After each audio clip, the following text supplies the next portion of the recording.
At a quiet veteran's funeral, a wild eagle suddenly landed on a boy's head, stunning everyone into silence. But when they saw what the bird held in its talon, gasps spread like wildfire. A hidden USB drive, a name long thought dead, and a bunker that should have never been found. What was buried beneath the woods would unravel a military cover-up no one was supposed to survive. But first, we need to go back to the day the eagle returned. The funeral took place beneath a flat, gunmetal sky. No wind, no bird song, just that unnatural hush that blankets military graveyards when a child is burying a parent. 10-year-old Cody Collins, pale and gaunt, stood stiffly in his oversized navy blazer, the hem nearly brushing his knees. His freckled face was unreadable. His blonde hair, neatly combed that morning, had begun to stick out in odd tufts from under his father's weathered army cap, too large for his head, but he refused to take it off. Clutched in his right hand was a dog tag, warm from the heat of his palm. His thumb rubbed over the etched name, Blake Collins, Staff Sergeant. His left hand, white-knuckled, gripped his mother's funeral program so tightly the paper had crumpled into soft wrinkles, but he never looked down at it. The pastor, an aging man in a black coat, read scripture in a slow, respectful monotone. "Though I walk through the valley of the shadow of death." Rows of folding chairs held a scattering of townspeople, neighbors, teachers, veterans. Most hadn't truly known Blake. The truth was, many had distrusted him. Rumors had followed him ever since he returned from overseas. Odd behavior, midnight visits to the woods behind his house, erratic claims about military corruption. Even as the pastor spoke, the murmurs whispered through the cold air like wind in dry grass. Didn't he go off the deep end? Should have stayed in the hospital, poor man. No wonder the military kept it classified. Cody heard none of it, or refused to. He just stared at the wooden coffin draped in the flag. His father's body was never recovered. The box was symbolic, heavy, empty. But in Cody's eyes, that flag weighed more than any stone. Just behind the gathered crowd, sitting motionless atop a weathered cedar fence post, was an eagle. Ellie, as the locals called her, was a lone female bald eagle, massive, sharp-eyed, and strange. She had first appeared in the region a year ago, circling the northern ridge alone. Unlike most eagles, she never left. Locals joked she was some kind of omen or a ghost with wings. No one noticed her at first, until the wind shifted, until she leapt. In a single, silent sweep of her enormous wings, she launched from the fence post and flew directly toward the boy standing at his father's grave. And not one person was ready for what happened next. Gasps broke the silence. Folding chairs scraped against the ground. A few older veterans even reached for nothing, phantom instincts twitching at the sound of a raptor in descent. But Cody didn't flinch. The bald eagle, wings outstretched nearly 8 feet wide, landed with a startling but eerily gentle precision, right on Cody's head and shoulders. Her talons gripped the fabric of his jacket, not piercing but firm, as if anchoring herself to him. Her golden eyes blinked once. The boy didn't move. The crowd froze. No one dared speak. Only Sheriff Frank Darby, a broad-shouldered man in his 50s with a face weathered by years of both sun and compromise, stepped forward. His hand hovered near the tranquilizer on his belt. "She's wild," he whispered, more to himself than anyone else. She shouldn't do that." The eagle tilted her head toward the gathered people. In her right talon, clenched but unbloodied, dangled something unmistakable, a torn strip of military fabric, desert camo. But that wasn't what made people gasp louder. Tied to it was a dog tag. Not the one in Cody's hand, but another. Blake Collins. Same name, same serial.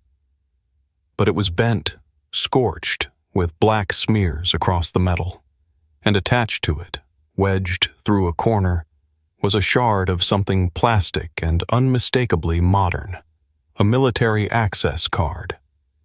The eagle extended her wing toward the coffin. Cody's lip quivered for the first time all morning. His whisper was barely audible. She found it. The entire mood of the funeral shifted from grief to confusion to rising fear. The pastor stammered and stepped back. One of the veterans began to cry softly, not from sadness, but from knowing something terrible and buried might be clawing its way back into daylight. "Where did she get that?" someone muttered. Sheriff Darby's voice cut through the still air. "That's not supposed to exist. That ID, those were destroyed in the explosion."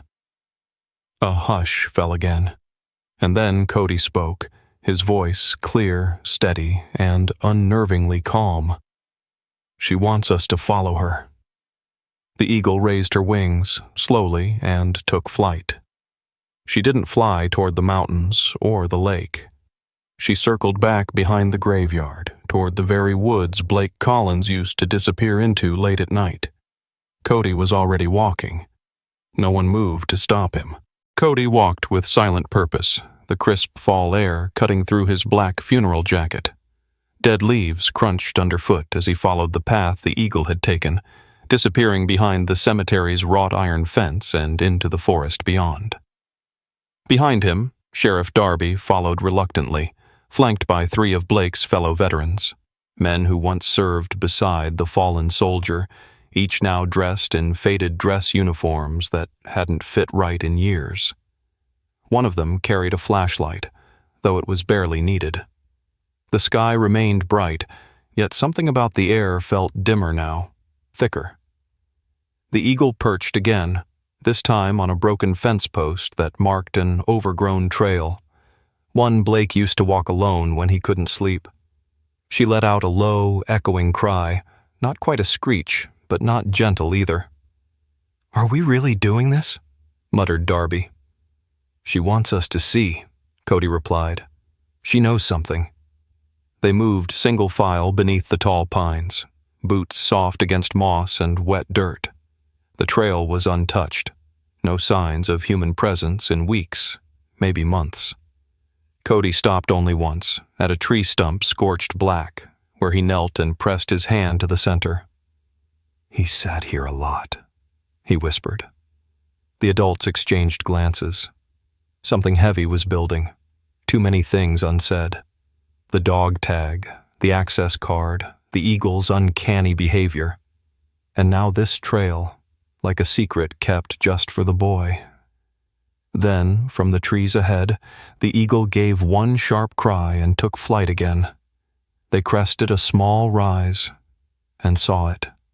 A dugout depression, hidden under fallen logs and leaves, no more than 6 feet wide, but unmistakable in its shape. A bunker.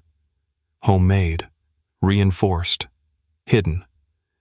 Sheriff Darby's hand went instinctively to his holster. "What in God's name?" Cody stepped forward, crouching down. The veterans lit the area with flashlights. The opening was cracked. Something had disturbed it. Animals, maybe, or... No, not animals. Because inside, sitting neatly at the edge of the dark interior, was a stack of charred uniforms. Folded. On top of them, another dog tag. This one read, Sergeant Casey Monroe. But Monroe had died 3 years before Blake, and he hadn't died in combat. He had disappeared. Sheriff Darby stood frozen, the name on the dog tag echoing like a war drum in his mind. Sergeant Casey Monroe. "He was declared AWOL," whispered one of the veterans, John Hawk McNeely, his voice suddenly dry. "They said he just vanished during a mission. There was never a body." Cody didn't flinch. He stared into the dark of the homemade bunker, then slowly descended the narrow opening with the grace of someone who already knew what he'd find. Inside, the air was stale, pine needles mixed with old metal. The bunker was compact but functional. A single cot, a small desk, and one wall covered with hand-pinned photos, most of them weathered and curling at the edges. Military reports, satellite images, red yarn, a conspiracy board, and in the center, Blake's photo, younger, decorated, tired. Below it, a file labeled Confidential Camp Dragoon Incident. Outside, the Eagle landed again, this time atop the open bunker. She watched silently as the men gathered around Cody, reading over his shoulder. Inside that file was everything: coordinates, records of misconduct, proof that Monroe had tried to report a series of war crimes committed by a private contractor embedded with their unit. When he pushed too hard, he was reassigned. Then he disappeared.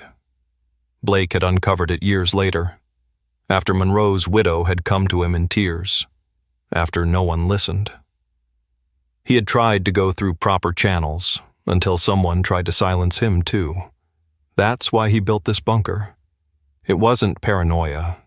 It was self-defense. "Why didn't he come forward?" Darby whispered. "He was going to," Cody said softly. "The day he died." There was silence, and then Hawk said what no one else dared to. "This wasn't a suicide, was it?" Cody looked up. "No, it was a warning." Back at the funeral site, the Eagle still perched beside Blake's grave, its Talon clutching a small velvet pouch. Inside it, they later discovered, was a USB drive. On it, encrypted audio files, testimony, names. Blake had known he wouldn't make it, but he made sure the story would. And as the final sunbeam slipped behind the trees, the Eagle gave one last cry and vanished into the sky.